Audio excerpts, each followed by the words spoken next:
Apa kabar? Alhamdulillah.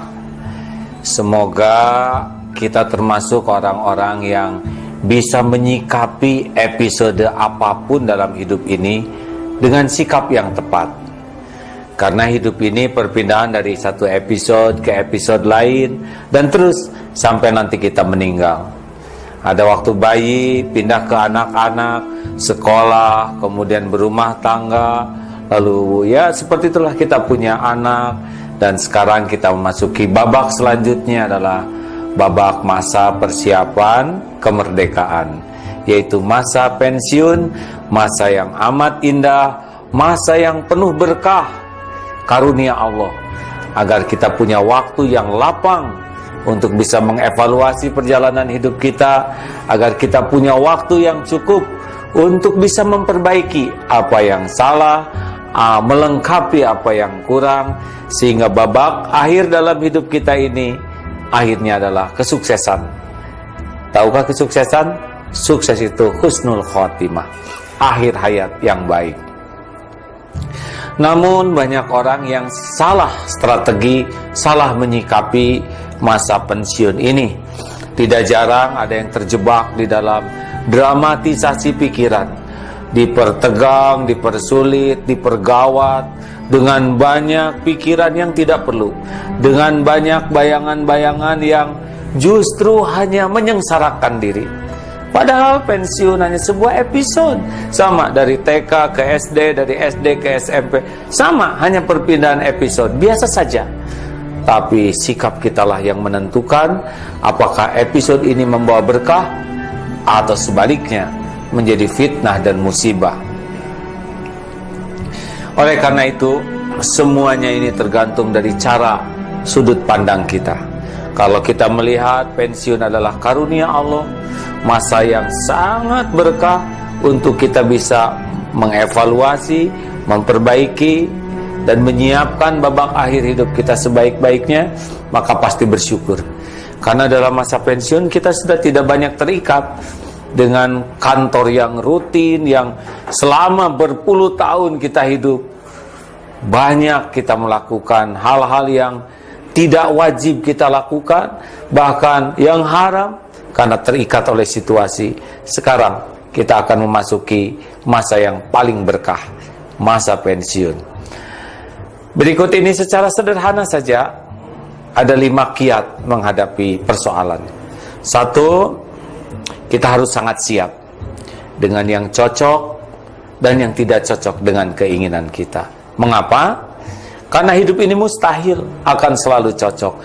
Dan bila cocok semua, pasti akan bermasalah. Ibu ingin sehat, bapak ingin sehat, yang lain juga ingin sehat. Kalau semuanya ditakdirkan sehat, tahu sendiri kan? Dokter, rumah sakit, toko obat, pabrik obat, dan infrastrukturnya pasti akan menjadi masalah besar. Sakit sehat sama saja, tergantung bagaimana menyikapinya. Tepat menyikapi sehat, berkah. Tepat menyikapi sakit, juga berkah. Kita harus sangat siap dengan yang cocok dan yang tidak cocok, karena tugas kita bukan mengatur Allah. Tugas kita cuma 3, meluruskan niat, menyempurnakan ikhtiar, dan pasrahkan kepada Allah dengan tawakal. Apapun yang terjadi, kalau sudah niatnya lurus, ikhtiar maksimal dan tawakal, itu pasti yang terbaik. Tidak penting keinginan kita selalu terwujud, yang terpenting adalah apa yang terbaik menurut Allah, karena dialah yang maha tahu. 2, kalau sudah terjadi, terima, ridho. Orang itu menderita bukan karena kenyataan, orang itu menderita karena tidak menerima kenyataan. Bukan tidak bisa menerima, tidak mau menerima kenyataan. Setiap takdir sudah diukur oleh Allah, setiap episode sudah diukur juga. Berat ringannya tergantung dari kemampuan kita menerima. Seperti genteng jatuh ke jidat, kalau sudah kena, ridho. Karena tidak ridho juga sudah benjol. Tidak bisa kita mengatakan saya tidak menerima, tanda terimanya sudah ada. Nasi jadi bubur, terima sambil cari cakwe, kacang polong, kerupuk, kecap, seledri, bawang goreng, jadikan bubur ayam spesial. Siap menghadapi pensiun? Kalau sudah terjadi, nikmati sambil kita cari hal apapun yang membuat masa pensiun kita masa yang paling indah. 3, jangan mempersulit diri. Ayolah kita jujur. Sudah banyak episode yang kita jalani. Sudah sering kita ngarang, tegang, cemas, begitu gawat seperti yang akan kita hadapi. Tapi sesudah kita lewati, biasa saja. Tidak segawat yang kita duga sebelumnya. Usia seperti kita ini sudah tua, sudah banyak yang kita lewati. Masih hidup, masih makan, masih berpakaian, masih berteduh. Kurang apa? Kurang syukur dan kurang ajar, maaf, kurang bijak terhadap karunia Allah.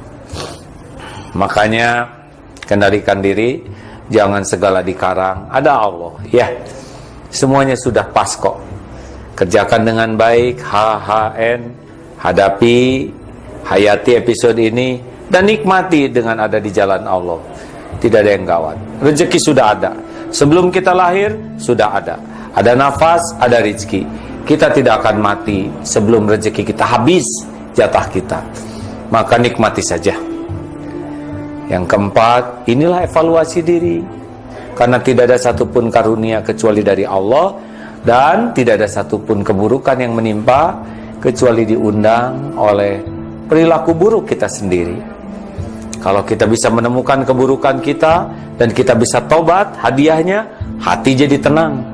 Jalan keluar akan ada dan pertolongan Allah akan datang dengan sendirinya dari tempat yang tidak diduga. Kuncinya adalah tobat. Orang tobat hanya baru bisa terjadi kalau berani jujur melihat keburukan, kesalahan, kekurangan sendiri.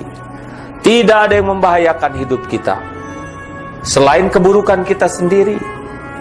Orang berbuat buruk kepada kita, dia akan dapat balasannya. Dan boleh jadi keburukan orang jadi penggugur dosa kita. Tapi kalau kita berbuat buruk, itu pasti jadi petaka bagi kita. Tidak ada yang mengancam diri kita selain keburukan kita sendiri. Tidak ada yang mencelakakan diri kita selain keburukan kita sendiri yang tidak segera kita taubati. Inilah ladang waktu yang luas. Kita bisa tafakur, buka lembaran-lembaran hidup yang salah, yang kurang, kita mohon ampun ke Allah, minta maaf kepada orang, dan kita perbaiki. Maka sibuklah dengan memperbaiki diri, insya Allah semua akan menjadi lebih baik. Dan yang kelima adalah cukuplah Allah sebagai penolong kita. Segala-gala yang ada ini cuma ciptaan Allah. Tidak bisa memberi manfaat kalau Allah tidak menghendaki, dan tidak bisa membawa mudarat kecuali kalau Allah menghendaki. Tanpa kehendak Allah tidak ada nikmat sekecil apapun yang datang, dan tidak jatuh sehelai rambut pun. Oleh karena itu dekati Allah, pencipta, pemilik, penguasa, penentu segalanya. Mendekati makhluk tidak salah, tapi berharap dari makhluk, bergantung bersandar ke makhluk, itulah biang kesengsaraan kita. Termasuk kepada benda.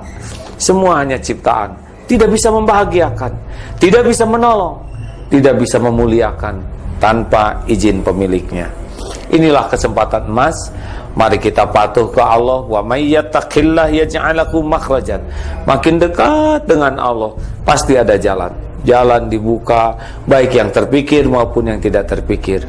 Wa may yatawakkal 'ala Allah, yang hatinya pasrah sambil menyempurnakan ikhtiar, fahuwa hasbuh. Pasti Allah cukupi.